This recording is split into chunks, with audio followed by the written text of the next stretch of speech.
Okay. You all set? Yep. Thank you. Okay, I'd like to welcome everybody to the September 1st River Falls Planning Commission meeting. First thing we'll do is say the Pledge of Allegiance. I pledge allegiance to the flag of the of United States of America and and to the republic for which it stands, one nation, under God, indivisible, with liberty and justice for all. Okay, next, can we have a roll call, please? Sure. Hinsman. Hoffland. Here. Moody. Here. Prendergast. Here. Watson. Here. LaRue.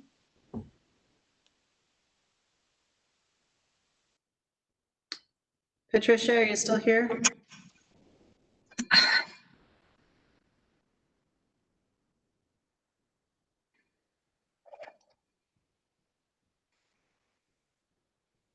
Try again.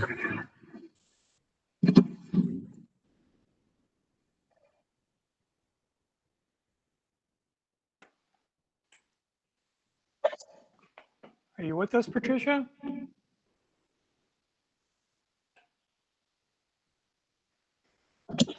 I don't see her anywhere. She looks like she's logged in, but can't hear her.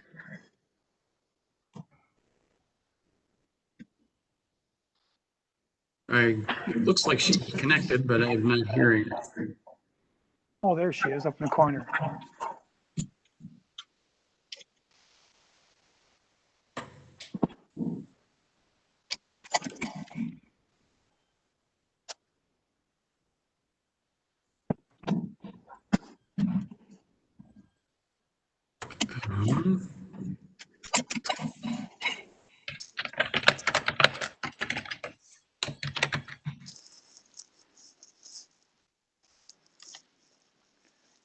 She was on earlier. I don't know what happened.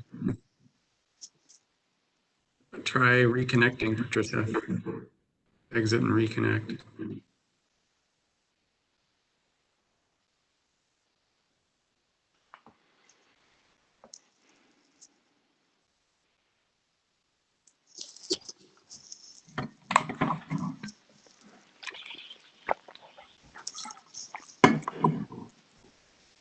Mayor, did you want to give it a few minutes to see if she Yeah. can come back in? Yep, we'll give her a couple minutes. Okay.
I'm not sure that I do. Let me see.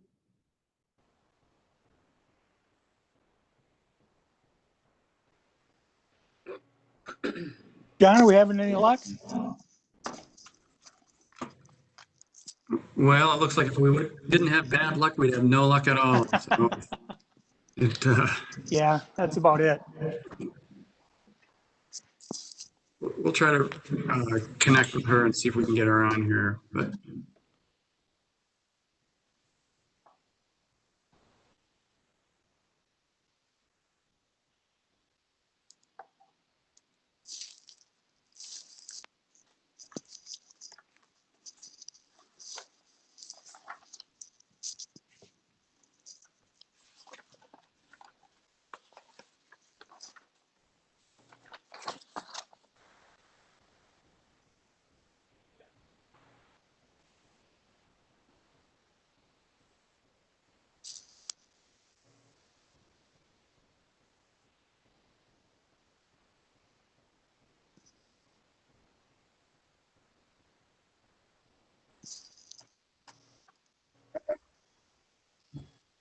Mayor, just to let you know, Brandy's in chambers this evening, and she Okay. can call for the vote as you need it.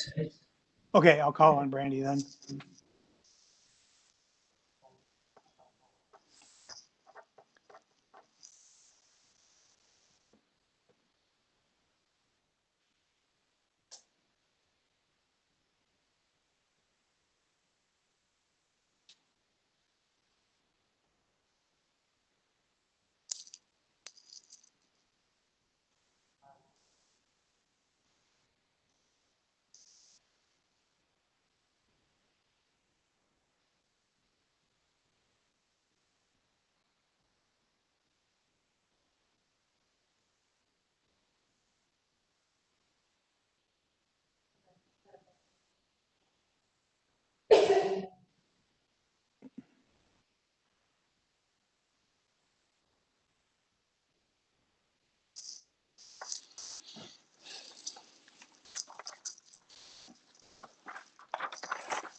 okay, it looks like she's coming in by phone here in just a sec. We got to hold her and she's Excuse gonna me. call in.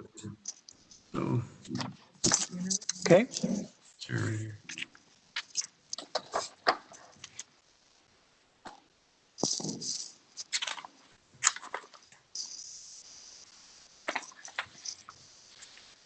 All right, you.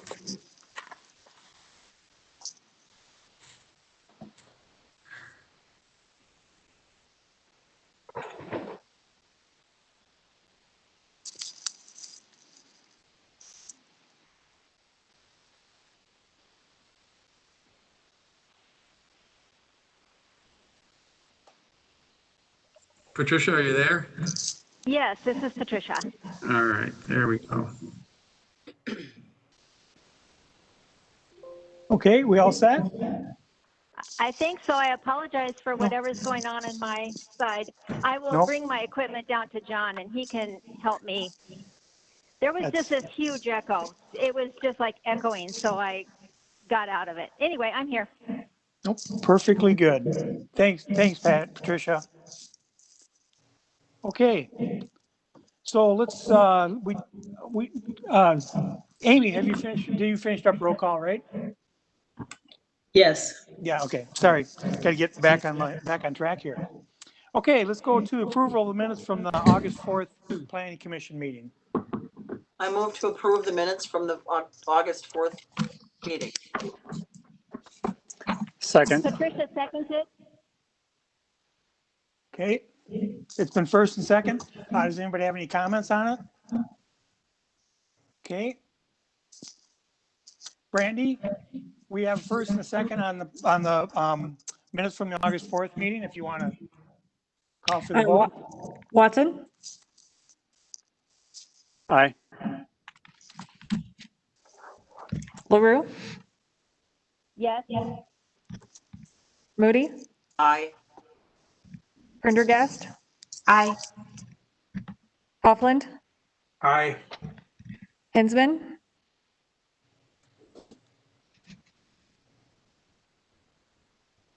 Hinsman, Aye. and Mayor. Aye. Okay, Brandy, is there anybody, at Chambers for public There- comments? There is nobody here. Okay, and Amy, did we have anybody online? Did you Yes. say? Yes. Yes, John? Yes. Okay, Okay. So here is. Complimentary maintenance. This is. Flysunday.com today. Ben, did you have a comment for the public comment? Football fans, for Big Ten football fans, it has been crazy. First, there was a season. All right. I like Big Ten football, but I don't think we're talking about that. No. Go Badgers. Yeah, go Badgers. Other person. All right. Okay. And then we have this other citizen who contacted us, Natasha Brandt. Okay, She is in right now.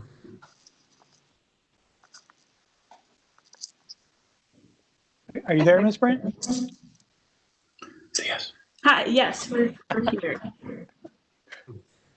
Okay, go ahead, whenever you're ready.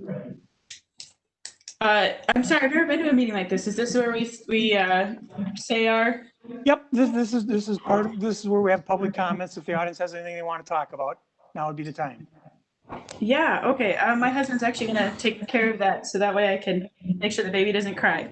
Okay, Hello, thank you for your time. My name is Jonathan. I would like to bring to attention the rezoning, suggested rezoning of a 1.33 acre parcel on South Wasson Lane. It's just south of the soccer fields that are on the west side of the bypass.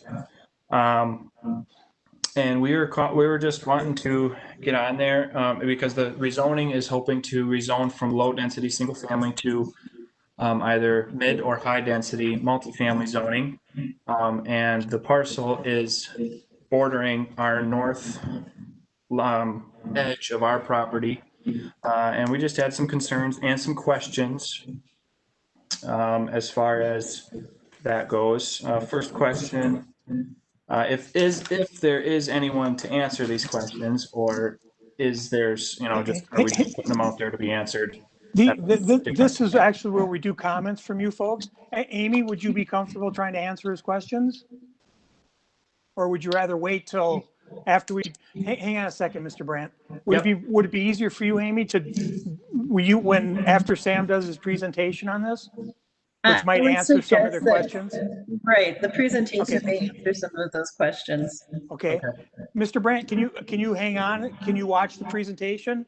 And then Absolutely. if you have more questions, we'll let you talk after that. Yep. Is that okay? Yes, sir. Okay, thanks. I appreciate it. Okay, John, was there anybody else? Nope. Okay.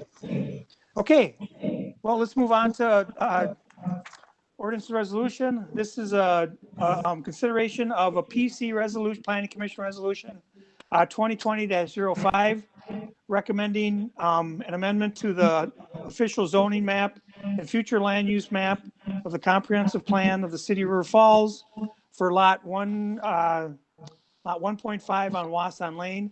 And Sam Weisel from our Planning Commission, for our planning community, Sam is a planner in our community development. That's what I'm trying to say. Sam, take it away. All right, thank you, Mayor. Good evening, Planning Commission. Now I just called you guys council, so I guess we're even. All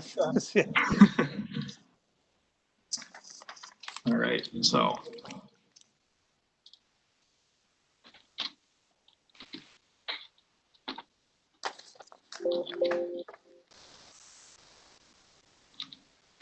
All right, can everyone see the PowerPoint okay and hear me okay?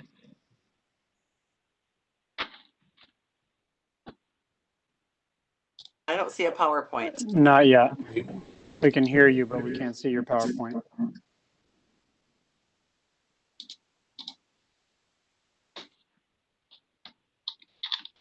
There you go. Okay, and it's full screen? All right, so before you, we have this rezoning request on South Wasson Lane Lot 1. It doesn't have an address assigned to it quite yet, so we're referring it to as Lot 1 for now. Susan Loomis is with us this evening, and along with her husband, Ryan Radeke, they've approached us with this rezoning request to build a 10-unit townhome complex. And they have a contingent offer. They're not the current property owner, but should this rezoning go through, they plan to buy it and develop it. So their experience, they have a similar project in New Richmond for anyone who's curious. And so we'll walk through this. So right now it's right by the curve where South Wasson Lane bends to the west at Morgan Road. It's a bit unusual of a site as it's surrounded by wedges of townships. So the areas that are not, that don't have a transparent color over it, that's Town of River Falls land.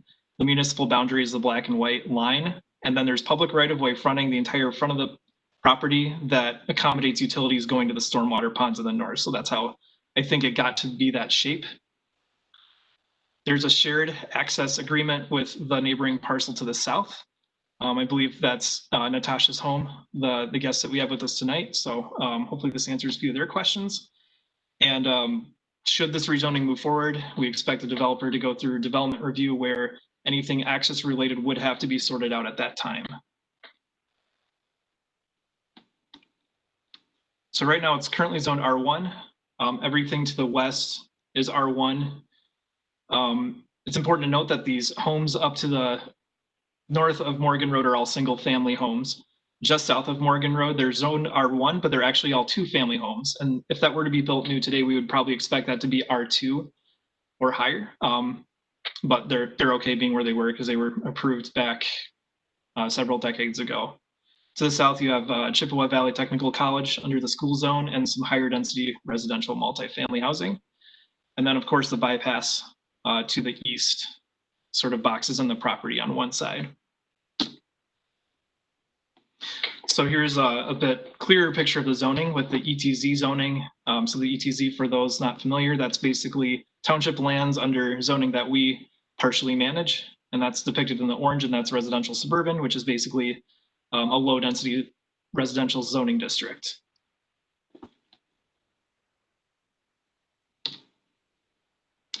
So this is kind of a recap of what I stated before. We have these single families to the north, and then we have kind of this band of 2-family homes, even though they're zoned R1. So the zoning is a little misleading when you view those properties.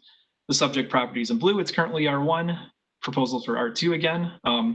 If it were to be R2, it would appear as a spot zone.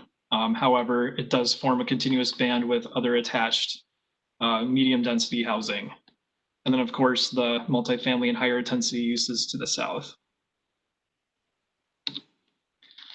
The future land use map currently has a parcel in public/institutional. I believe in the 2005 comp plan at the time, it was expected that Chippewa Valley Technical College would grow to the north.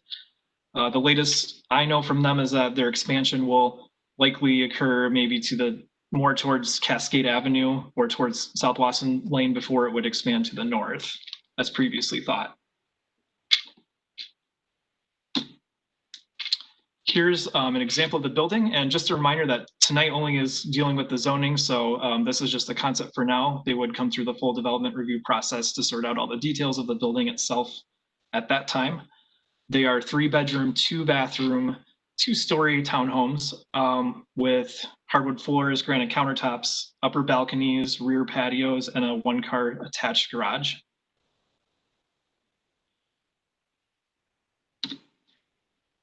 Here's a concept site layout they showed us. So the garages and the front doors face the parking lot, which faces south, and then the rear doors walk out towards Gulfview Park in the rear. So the developer is proposing 10 units total. That comes out to 7.5 dwelling units per acre. And the R2 zoning district being recommended is right in line with what they're proposing. It's limited, medium density, multiple family. It's not a large apartment complex, nor is it single family detached. It's sort of that spot between the two. The medium density residential future land use classification applies to this sort of development as well. It includes attached single family and multifamily. That basically means an attached single family could be a twin home or a duplex. Multifamily units, duplex, triplexes, apartments, and condominiums, but not so much that higher density stuff we've seen elsewhere in the city. So therefore, what the developer is proposing is right in line with both their development plan and the zoning that's being requested. Staff feels that this site would be a challenge to develop at a density higher than what you see, or sorry, higher than what is being requested. So R3 would not be ideal, but R2 would be doable. So here's what the amended zoning map would look like if approved, with the R2 in that darker shade of yellow, and the future land use map accordingly. And again, with those two family homes across Morgan Road, you kind of build in intensity as you move from north to south. So you have a nice transition rather than an abrupt change from single family to higher intensity uses. I should add too that the future land use category medium density residential allows for 4 to 8 dwelling units per acre. And again, they're proposing 7.5, so it fits in that category as well.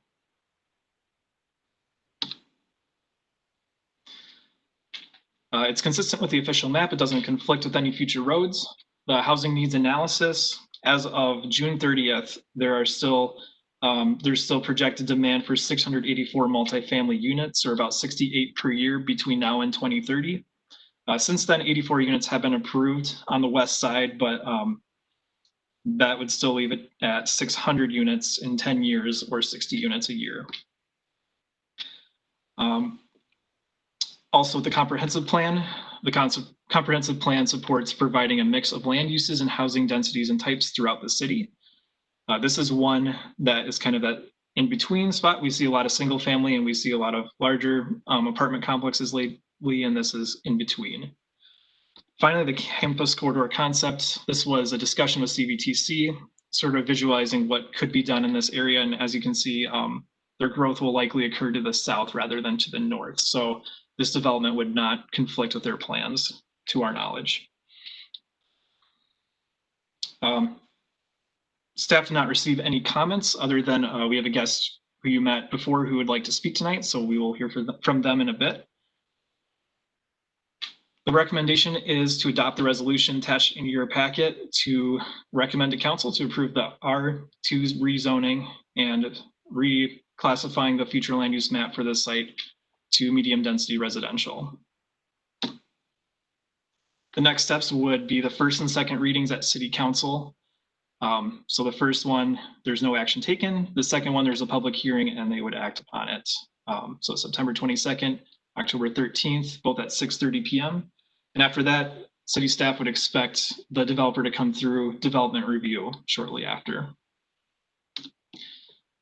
And that's all I have for the presentation. I'll turn it back to you, Mayor. Thank you.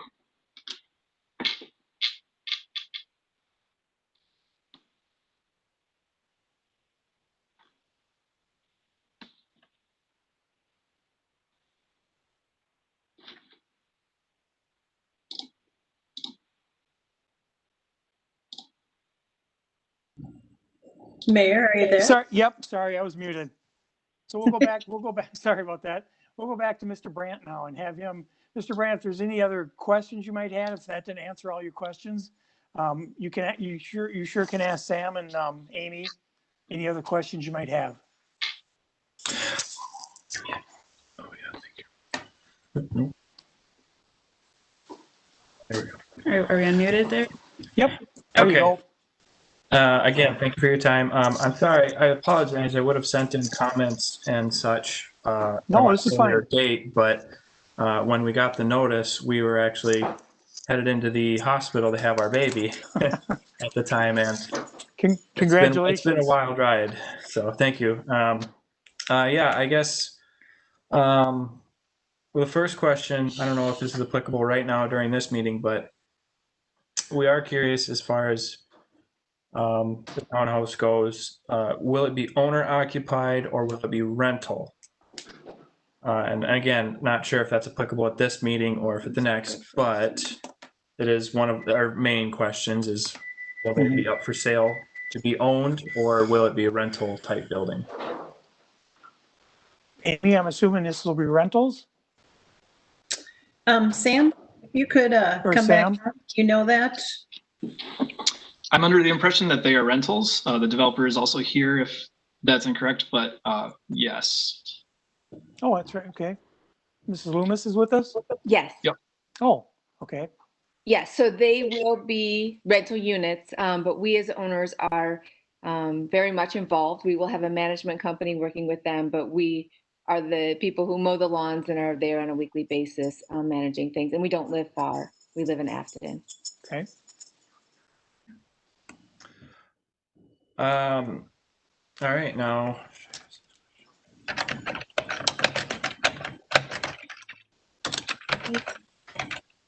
Next question is, would the subject parcel be better designated for future low density residential due to it, having park conservation to the north and low density residential to the northwest and west, as well as the ETC suburban residential, I believe is what it is. Yeah. Just on the direct south border of the parcel, which is ourselves, our single family home. Just when it talks about the buffer, it doesn't acknowledge that there's a single family home right adjacent to the parcel. Yeah. And the zoning is single family there too. Yeah. And so we're just wondering if it's better designated to stay a low density designation. Well, I can let Sam or Amy answer this, but this is what is in front of us now. This is a project that was brought to us for it, so. Yep. Sam and Amy, if either one of you have a I better guess, of course, as take on the that. property owners just south of it, we're just concerned about some of the noise pollution and light pollution and some of those different aspects. Yep. Yeah. And as they were talking earlier about, this will just recommend that, yep, we go in this direction, but then they have to come and do a general development plan, and they have to do a SIP plan with us, which with the community development program or department, they will walk through all those different aspects and make sure they meet all of our guidelines for stuff like that too, as we move forward. Okay. So some of that will get answered then. All right. Amy or Sam, if you have anything more with that. Yeah, so I would say that the R2 zoning still allows for a single family home. If this development weren't to go through, a single family home would still be possible. To 15 units would be allowed by the rezoning, but that assumes that they meet all their parking, their stormwater, or whatever, which that can often constrict stuff below the 15 units. So they aren't necessarily maxing out the site at R2, but R1 just doesn't allow anything other than single family. It is a bit larger of a site compared to the typical single family home that's within the city limits. So we're reviewing it as R2's common on a lot this size. There is higher intensity residential to the south, and it isn't expected to be that intense and would not have as many impacts as that stuff. So we're kind of hitting that in between missing middle housing is what people call it. Okay. Thanks, Sam. I don't think we have anything else to. I think you're muted, aren't you? No. I believe that was all the questions we had for now. Okay. Well, thanks for coming online with us, and good luck with your new baby. Thank you very much. Take care. Yep. Okay, so now we'll move to the members and you guys. Does anybody have any questions for Sam or Amy? I can't see everybody's face, so if I don't see you raising your hand, feel free to say something. Yep, go ahead, Mr. Hoffman. Is this a shared driveway? How does that look? I guess that would be, I didn't know that they were right there. How is the driveway, snow removal and those things going to look? So what we currently know is that the driveway to the existing house to the south has to cross onto the subject property right now. And on the certified survey map for the property, it shows that there is an easement that allows for that. So currently, everything's legal and squared away. There just would have to be some coordination. We require all new driveways to be paved. So if a development went in, they would still have to maintain some sort of access to this property, but it would likely look like a shared drive. And that would be figured out later on in the development review process. Okay, thank you. Okay, who's next? Okay, nobody else got anything? Mr. Mayor, Yep, go ahead, Hal. question for Sam, I think. So let's just talking about parking. The proposal has one a parking garage with room for one, and then it looked like on the diagram there was also a lot, an exposed lot or an outside lot that held roughly another 5 or 6 spots, or do you have a guess? 18? I'm counting 16 real quick on my screen. I don't know if that's accurate, but so we would be, if it's 16, then it's 26 for 10 units. We usually require 2 per unit. So they're well above the 20 that would be required by code. Okay, that's what I wanted to make sure of. Thank you. Anybody else? Okay. So I'll take, I guess we never did do a motion on this, so I'll take a motion on this. Mr. Mayor, I would make a motion to recommend the amendment for the zoning map and future land use of the comprehensive plan resolution PC 2020-05. Second. Okay, Brandy, we have a first and a second. We've already done discussion. So if you could call it off for us. Watson? Aye.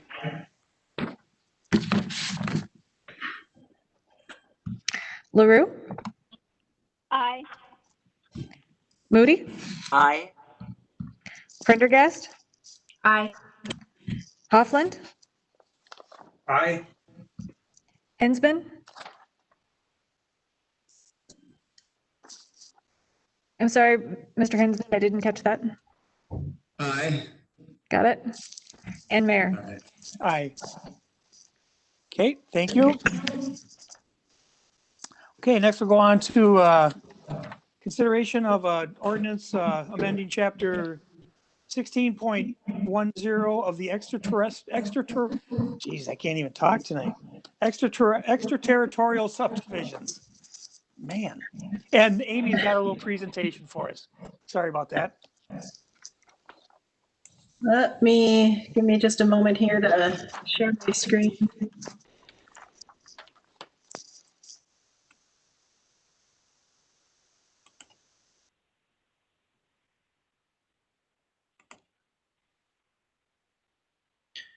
Okay, does that look like you've got my first slide? Yes. Okay. Good. So, Mayor and Plan Commission, this evening we have before us an ordinance amendment for extraterritorial jurisdiction. And we have some new members since we last discussed this topic in March, so I'll provide a bit more background in this presentation. The state of Wisconsin provides Wisconsin cities with the opportunity for both extraterritorial subdivision and zoning powers to ensure adequate planning and for the city's growth. The city of River Falls has opted to use both powers, and on this map in the green line is the subdivision authority. As you can see, kind of, you can follow my arrow along here. And the rust colored line is the zoning authority, and that's jogs in like this, you can see. These are very distinct and separate powers that function in the extraterritorial area outside of the city's limits. In 2006, River Falls became a third-class city, at which time the extraterritorial subdivision jurisdiction, ETJ, was extended to 3 miles beyond its corporate boundaries per the authorization granted in Wisconsin statutes. Later that year, the city formed an extraterritorial subdivisions control advisory committee to analyze that 3-mile boundary. That committee studied section lines, environment, transportation, infrastructure, commerce, and existing plans and regulations. And based on the committee's recommendations, the City Council approved an ordinance in January 2007 to amend the official map to reduce the extraterritorial subdivision boundary. The approved boundary now extends approximately 1.5 miles from the municipal border and covers approximately 36 square miles, a reduction from 72 square miles as permitted by state law.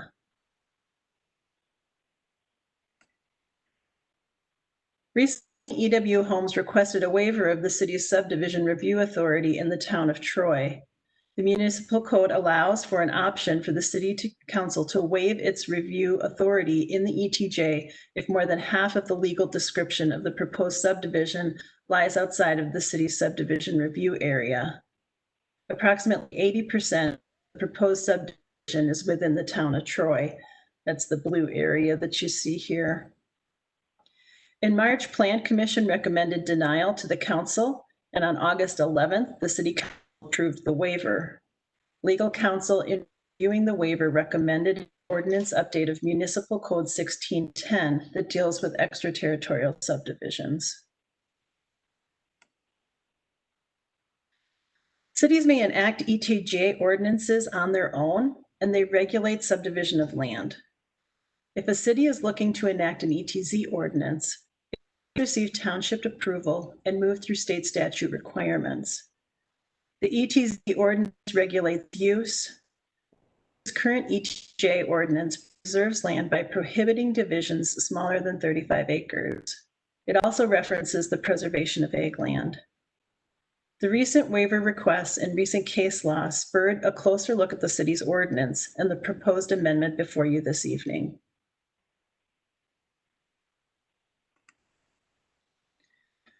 So in the amendment, recitals were added to provide clear intent to the ordinance.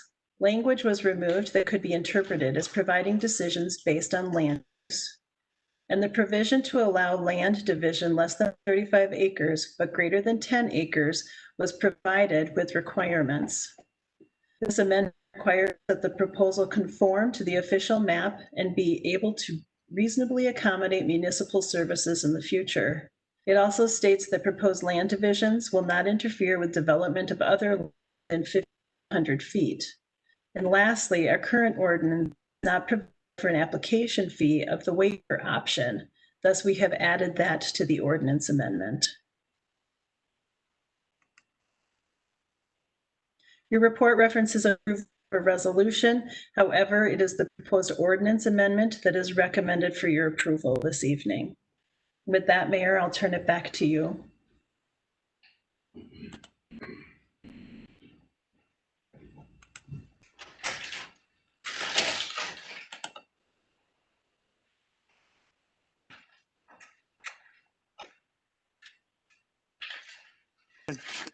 Thanks, Amy. So I'll take a motion on this first. Mr. Mayor, I make a motion to approve the consideration of an ordinance amending Chapter 1610, extraterritorial subdivisions.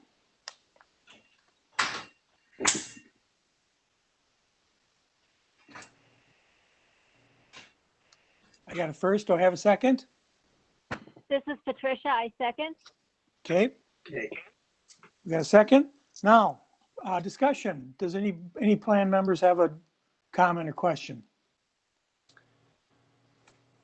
Yep, Ms. Moody. So I take this is just to rewrite the code. It doesn't retro back to the decision that we'd already made in regards to the EW homes, or Right. This will just amend that chapter going forward. we don't have to do this. I mean, so it'll be clearer and precise. Fees will be involved for the things, and okay. Yes. Thank you. Yep. Anybody else?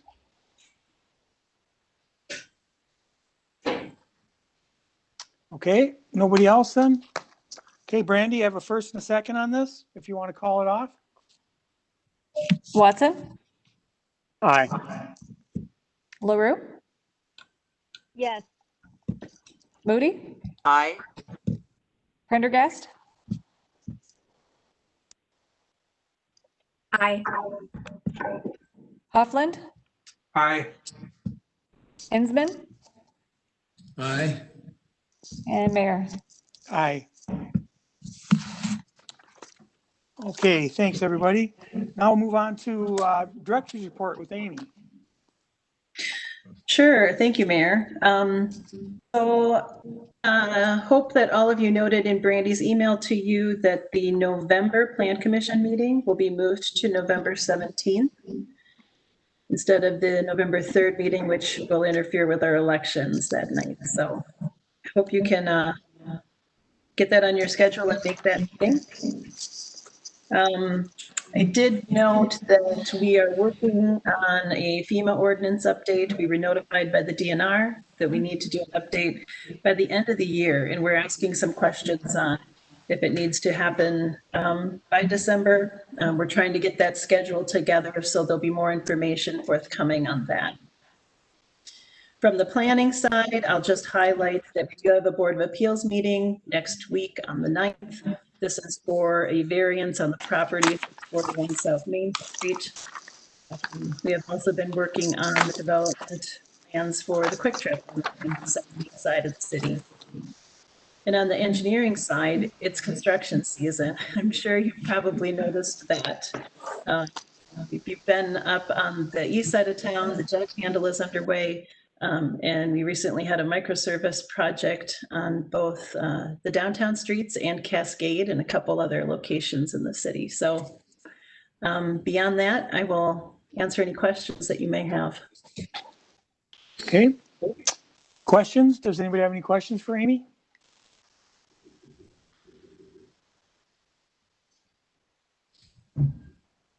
You're just too good at explaining stuff, Amy. Tonight. Okay. So I will entertain a motion for adjournment. Mr. Mayor, I move to adjourn.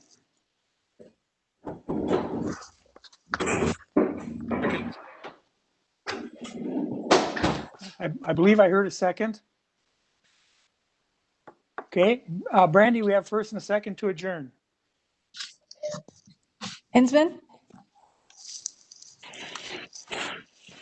Yes. all right. Hoffland, Aye. Prendergast, Aye. Moody, Aye. LaRue, Aye. Watson, Aye. and Mayor. Aye.